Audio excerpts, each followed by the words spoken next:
เฮ้ยเด้ท่านผู้ชมเอาไปละ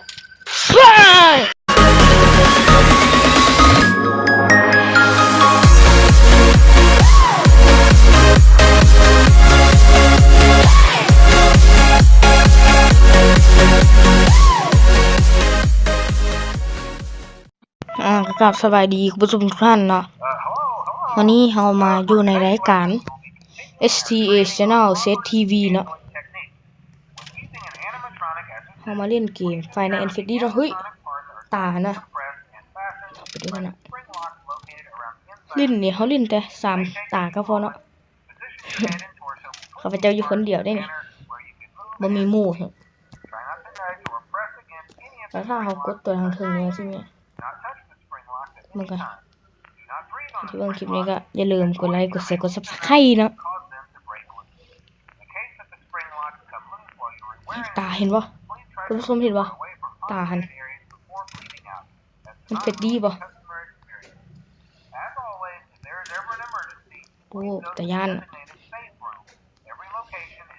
นี่มันยังอยู่อีกกดไปแล้วไปใส่ละนี่กันนะนี่กันอย่างมันจึงเฮ็ดบ่ได้เฟซดีมันช่วยจังได๋ดิเนาะเอาเงียบไปละโอ้ยแพ้ตั้งแต่ตาแรกเลยตื่นเบิดโอ้ตกใจท่าที่2โอ้ไหวแท้ยังบ่เฮ็ดหยังซ้ำนะเทื่อต่อไปนะมาอีกแล้วว่ายามันเสร็จยังเอาบ่เบิ่งก่อนนะมันสิหายไปบ่เสียงอาจจะแหบหน่อยนึงเนาะเพราะช่วงนี้เป็นวัดเนาะยังอยู่อีกไปไหมมันยังอยู่เนาะมันยังจับตาเบิ่งเอาอยู่ต้องเปลี่ยนละข้าพเจ้าก็บ่เคยเล่นเป็นปานใดมาดิแพ้อีกเด้ยังบ่ทันมีหยังเด้ Hello เสียมาละ อยู่เนาะเด้เติมละไปรัดเข้าเนาะ เกมนี้ก็เป็นเกมแบบท่านผู้ชมเห็นวงกี้นี่ตกใจเบิดบ่อยากแพ้นะตาตกใจลักษณะเนาะพอดเวลา6 โมงลักษณะเนาะนี่หาก็1 โมงยังอยู่อีกอยู่ไปแม่แนมหน้าอีกก็เสี่ยวป่ะนี่เอาโอเคน้ำลายกล้องเขาอีกอ่ะ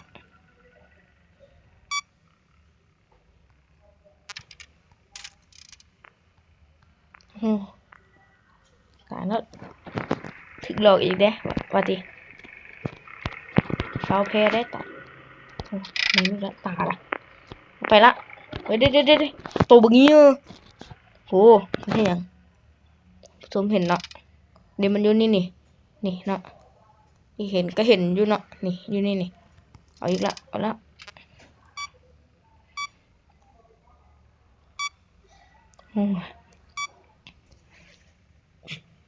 เกมนี้มันไม่เห็นเป็นพยานซ้ำเนาะ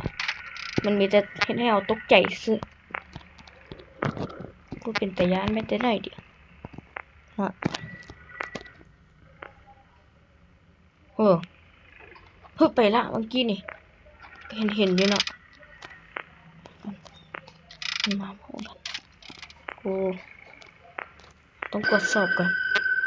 อันนี้นี่บ่มีอย่างติอันนี้มันทางเดินวะ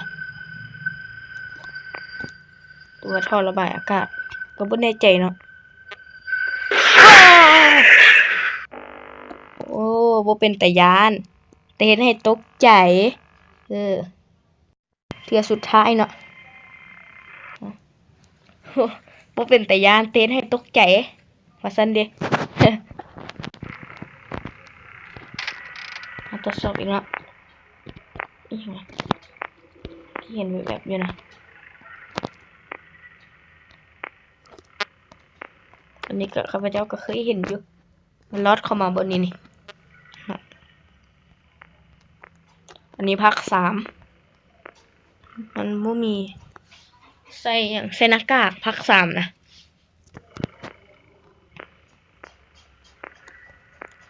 เป็นเกมแนวผีๆเนาะเกมนี้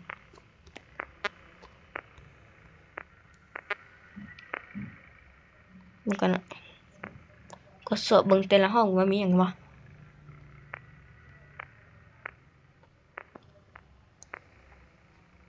ก็เริ่มละเฮ้ยเมื่อกี้ตกใจเบิดเลยตื่นเนาะเขาเจ้าอื่นตื่นโคตรเลยเมื่อกี้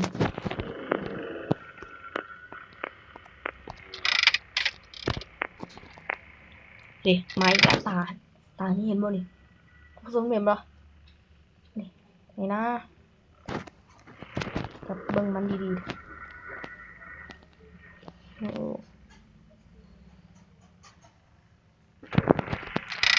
คงสิบ่มาหลอกเขาเด้ไปแล้วยังอยู่อีกอันปุ่มนี้มันหมายถึงหยังการสื่อสารเหรอ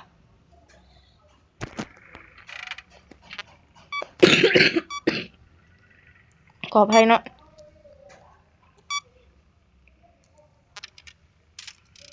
ไปแล้วเดี๋ยวอยู่นี่ไปละไปใส่เอาอีกละ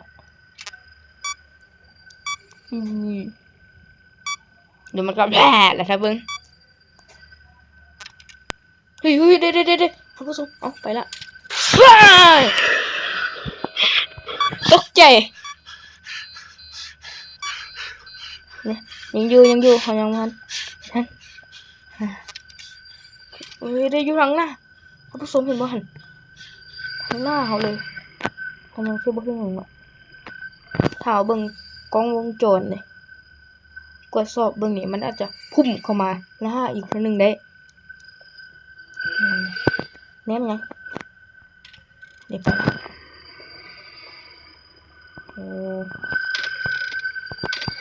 ไปแล้วดิมาหลอกเขาอีกเด้ตอนนี้เขาอยู่คนเดียวเนาะกินหาก็3 โมงเนาะเราคงเสียอย่างได้ยังเห็นได้บ่เนาะmy god อีกครั้งหนึ่งแล้ว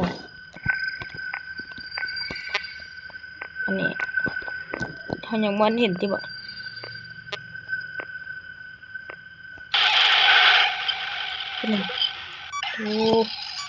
ตกใจเบิดคิดว่ามันมาหลอกสนอกตายเฮ้ยเดี๋ยวท่านผู้ชมมันอยู่ทางนี้นี่ท่านผู้ชมเห็นบ่นี่มันยังพันแต่ละเวลาไปแล้วยังมาอย่างตอนนี้เฮ้ยแพ้